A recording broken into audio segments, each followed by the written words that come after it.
নমস্কার। সত্য মঙ্গল চ্যানেলের সকল দর্শক এবং শ্রোতা বন্ধুদের জানাই আন্তরিক শ্রদ্ধা ও ভালোবাসা। আজ আমরা এই ভিডিওর মাধ্যমে একটি অত্যন্ত গুরুত্বপূর্ণ বিষয়ের উপর আলোচনা করব, ষটচক্র এবং কুলকুণ্ডলিনী। শ্রীরামকৃষ্ণ বলেছেন, স্ত্রী, পুত্র, বাপ, মা সকলকে নিয়ে থাকবে ও সেবা করবে, যেন কত আপনার লোক, কিন্তু মনে জানবে যে তারা তোমার কেউ নয়। বড় মানুষের বাড়ির দাসী সব কাজ করছে, কিন্তু দেশে নিজের বাড়ির দিকে মন পড়ে আছে। আবার সে মনিবের ছেলেদের আপনার ছেলের মতো মানুষ করে, বলে আমার রাম, আমার হরি, কিন্তু মনে বেশ জানে এরা আমার কেউ নয়। মা সারদা দেবী বলেছেন, কত সৌভাগ্যে এই জন্ম, খুব করে ভগবানকে ডেকে যাও। স্বামী বিবেকানন্দ বলেছেন, জীবাত্মার বাসভূমি এই শরীর, কর্মের সাধন স্বরূপ। ইহাকে যিনি নরকুণ্ড মনে করেন তিনি অপরাধী, এবং যিনি অযত্ন করেন তিনিও দোষী। জীবাত্মার বাসভূমি এই শরীরকে পরমাত্মার সঙ্গে মিলন সাধনের কাজে লাগাতে হবে। শরীরের মধ্যে আছে 5টি ইন্দ্রিয়, যাদের রাজা মন। মনই ভালো অথবা মন্দ সমস্ত কাজের প্রেরণাদাতা। এই মনকে নিয়ন্ত্রণ করে তাকে ঈশ্বরের পথে পাঠানো যায়, আর নিয়ন্ত্রণ করতে না পারলে জলের মতো সে নিচের দিকে অর্থাৎ পশু জীবনের দিকে চলতে থাকে। যে মন অন্যের ক্ষতি করে, নিজের সুখভোগের পথ পরিষ্কার করতে পারে, সেই মনকে বিচার বিবেচনার মাধ্যমে পরিশীলিত করলে ঈশ্বর চিন্তাও করতে পারে। এই মনকে নিয়ন্ত্রণের জন্য সাধন ভজন। আর মনের আশ্রয় এই শরীর। শরীরের ভালো মন্দ মনকে অনেকখানি প্রভাবিত করে। যোগীরা এই দেহের 6টি স্থানকে চিহ্নিত করে 6টি নাম দিয়েছেন।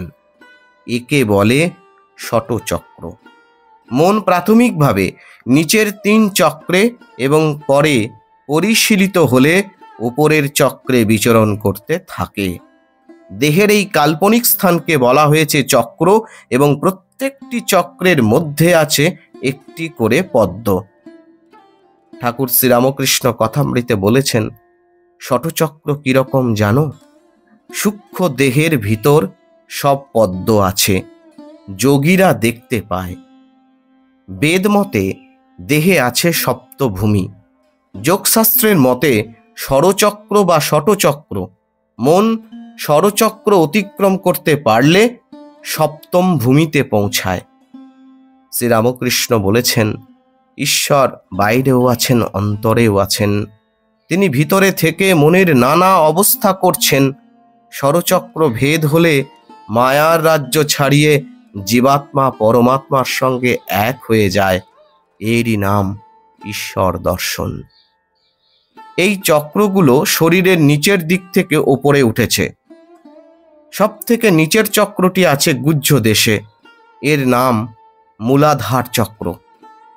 এর ওপরের চক্রটির অবস্থান লিঙ্গে, নাম স্বাধিষ্ঠান।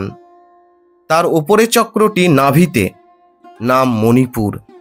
সাধারণ মানুষের মন এই 3 চক্রের মধ্যে ঘোরাফেরা করে। ফল পশুর মতো আহার, নিদ্রা, মৈথুন। চতুর্থ চক্রটি আছে হৃদয়ে, নাম অনাহত। মন এখানে গেলে ঈশ্বর চিন্তা হয়। সাধক বা দীক্ষিত ব্যক্তিরা এই অনাহত চক্রে ইষ্ট দেবতাকে মনে মনে প্রতিষ্ঠা করে ধ্যান জপ করে। পঞ্চম চক্রটি কণ্ঠে, নাম বিশুদ্ধ।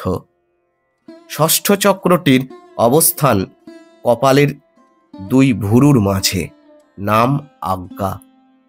মন এই ষড়চক্র অতিক্রম করে বেদ মতের সপ্তম ভূমি অর্থাৎ মস্তকের সহস্রার চক্রে পৌঁছালে মনের লয় হয়। জীবাত্মা পরমাত্মা এক হয়ে যায়, দেহ বুদ্ধি চলে যায়, বাহ্য শূন্য হয়, নানা জ্ঞান চলে যায়, বিচার বন্ধ হয়ে যায়। সাধারণ জীবের মন লিঙ্গ, গুহ্য ও নাভিতে। শ্রীরামকৃষ্ণ বলছেন কথা। সাধ্য সাধনার পর কুলকুণ্ডলিনী জাগ্রতা হন। ইরা, পিঙ্গলা আর সুষুম্না নারী সুষুম্নার মধ্যে 6টি পদ্ম আছে। সর্বনিচে মূলাধার, তারপর স্বাধিষ্ঠান, মণিপুর, অনাহত, বিশুদ্ধ ও আজ্ঞা, এইগুলিকে ষটচক্র বলে। এমনটাই বলছেন ঠাকুর শ্রীরামকৃষ্ণ। প্রত্যেক চক্রের মধ্যে একটি করে পদ্ম আছে কল্পনা করা হয়েছে। এই চক্র বা পদ্ম অতি সূক্ষ্ম এবং পদ্মগুলির মুখ সাধকের ভাব ভেদে দুরকম। গৃহীর ক্ষেত্রে পদ্মগুলির মুখ নিচের দিকে, যোগীর ক্ষেত্রে পদ্মের মুখ ওপরের দিকে। মূলাধার চক্র, চতুর্দল পদ্ম, অল্প রক্তবর্ণ, গোলাপি। প্রথম ভূমি, গুচ্ছ দেশ থেকে 2 আঙুল ওপরে ও লিঙ্গ মূল থেকে 2 আঙুল নিচে এই চক্রের অবস্থান। মূলাধার চক্র মানবদেহের আধার স্বরূপ বলে একে আধার পদ্ম বলা হয়। এখানে কুণ্ডলিনী শক্তি বিরাজিত আছেন, এই জন্যে কুণ্ডলিনীকে আধার পদ্মবাসিনী বলা হয়। স্বাধিষ্ঠান চক্র, ষড়দল 6 দল পদ্ম, অরুণ বর্ণ, সকালের সূর্যের রং। দ্বিতীয় ভূমি, লিঙ্গমূলে অবস্থিত। মণিপুর চক্র, 10 দল পদ্ম, মেঘ বর্ণ। তৃতীয় ভূমি, নাভি দেশে অবস্থিত। অনাহত চক্র, 12 দল পদ্ম, রক্তবর্ণ, বন্দুক ফুলের রং। চতুর্থ ভূমি, হৃদয়ে অবস্থিত। এই পদ্মে ইষ্ট দেবতার ধ্যান চিন্তা করা হয়। বিশুদ্ধ চক্র, 16 দল, 16 দল পদ্ম, ধূম্রবর্ণ, ধোঁয়ার রং। পঞ্চম ভূমি, কণ্ঠ দেশে অবস্থান। আজ্ঞাচক্র, 2 দল পদ্ম, শ্বেতবর্ণ। ষষ্ঠ ভূমি, 2 ভুরুর মাঝখানে অবস্থিত। এই চক্রের অন্য নাম জ্ঞান পদ্ম বা জ্ঞানগঞ্জ। এখানে সমর্থ সাধক জ্যোতি দর্শন করেন।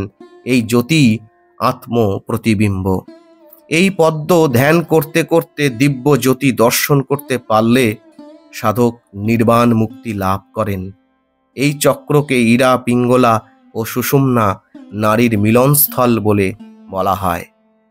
সহস্রার চক্র, 100 দল পদ্ম, শ্বেতবর্ণ। মস্তকে ব্রহ্মরন্ধ্রের ওপর মহাশূন্যে অবস্থিত। এখানে পরম শিবের অবস্থান কল্পনা করা হয়। কুণ্ডলিনী জাগ্রত হয়ে ষটচক্র ভেদ করে এখানে পরম শিবের সঙ্গে মিলিত হলে সমাধি হয়। কুলকুণ্ডলিনী, মূলাধার পদ্মে কুণ্ডলিনী শক্তি স্বয়ম্ভুলিঙ্গকে সার্ধত্রি বলয়াকারে 3.5 বলয় আকারে, বলয় মানে গোলাকার, বেষ্টন করে সাপের মতো ঘুমিয়ে আছে। এই কুণ্ডলিনী শক্তি সকলের ইষ্ট দেবী স্বরূপিণী। শ্রীরামকৃষ্ণ বলেছেন, মূলাধার পদ্মে কুলকুণ্ডলিনী শক্তি আছেন। চতুর্দল পদ্ম, যিনি আদ্যাশক্তি, তিনি সকলের দেহে কুলকুণ্ডলিনী রূপে আছেন, যেন ঘুমন্ত সাপ কুণ্ডলী পাকিয়ে রয়েছে। প্রসুপ্ত ভুজগাকারা আধার পদ্মবাসিনী। কুলকুণ্ডলিনী যতক্ষণ নিদ্রিত থাকেন ততক্ষণ জ্ঞান হয় না। ইনি জাগ্রত না হলে ভগবান দর্শন হয় না। ভক্তিযোগে কুলকুণ্ডলিনী শীঘ্র জাগ্রত হয়। কুণ্ডলিনী শক্তির জাগরণ হলে ভাব, ভক্তি, প্রেম এইসব হয়, এমনটাই বলছেন ঠাকুর শ্রীরামকৃষ্ণ। কুলকুণ্ডলিনী জাগ্রত হলে মূলাধার, স্বাধিষ্ঠান, মণিপুর এই সব পদ্ম ক্রমে পার হয়ে হৃদয় মধ্যে অনাহত পদ্ম সেইখানে এসে অবস্থান করেন। তখন লিঙ্গ, গুহ্য, নাভি থেকে মন সরে গিয়ে চৈতন্য হয় আর জ্যোতি দর্শন হয়। ষটচক্র ভেদ হলে কুণ্ডলিনী সহস্রার পদ্মে গিয়ে মিলিত হন। কুণ্ডলিনী সেখানে গেলে সমাধি হয়। বেদ মতে এসব চক্রকে ভূমি বলে, সপ্তভূমি। শ্রীরামকৃষ্ণ কথামৃতে এ কথা বলেছেন। শ্রী শ্রী মা সারদা দেবী বলেছেন, ঠাকুর শ্রীরামকৃষ্ণ এবার দয়া করে লোকের মঙ্গলের জন্য কঠোর তপস্যা করে গেলেন। ছিল শুধু হাড় আর চামড়া, তার উপর আবার লোকের পাপ নিয়ে রোগ ভোগ। তাতে ভক্তি শ্রদ্ধা বিশ্বাস করলেই, তাঁর নাম জপ, তাঁর লীলা ধ্যান করলেই কুণ্ডলিনী আনন্দে আপনি জেগে উঠবেন। এতটুকুও কঠোরতা করতে হবে না। ধর্ম প্রসঙ্গে স্বামী ব্রহ্মানন্দজি মহারাজ বলেছেন, আমার বিশ্বাস জপ ধ্যানের দ্বারাই কুণ্ডলিনী জাগে। কলিতে জপ ধ্যানই প্রশস্ত। জপের মতো সহজ সাধন আর নেই, জপের সঙ্গে ধ্যান করতে হয়। শ্রী শ্রী রামকৃষ্ণ কথামৃতে আছে, কুলকুণ্ডলিনী না জাগলে চৈতন্য হয় না। মূলাধারে কুলকুণ্ডলিনী, চৈতন্য হলে তিনি সুষুম্না নাড়ির মধ্য দিয়ে স্বাধিষ্ঠান, মণিপুর এইসব চক্র ভেদ করে শেষে শিরোমধ্যে গিয়ে পড়েন। এরই নাম মহাবায়ুর গতি। তবেই শেষে সমাধি হয়। শুধু পুঁথি পড়লে চৈতন্য হয় না, তাকে ডাকতে হয়। ব্যাকুল হলে তবে কুলকুণ্ডলিনী জাগেন। এমনটাই অপূর্ব ব্যাখ্যা করেছেন ঠাকুর শ্রীরামকৃষ্ণ। আজকের আলোচনা এখানেই শেষ করলাম। আশা করছি আজকের এই আলোচনা আপনাদের খুব ভালো লেগেছে। আর সত্যি যদি ভালো লেগে থাকে তাহলে প্রতিদিনের মতো ভিডিওটিতে একটি লাইক, শেয়ার, কমেন্ট ও চ্যানেলে যারা নতুন এসেছেন তারা চ্যানেলটিকে সাবস্ক্রাইব করে সত্যমঙ্গল চ্যানেলের পাশে থাকবেন। ধন্যবাদ।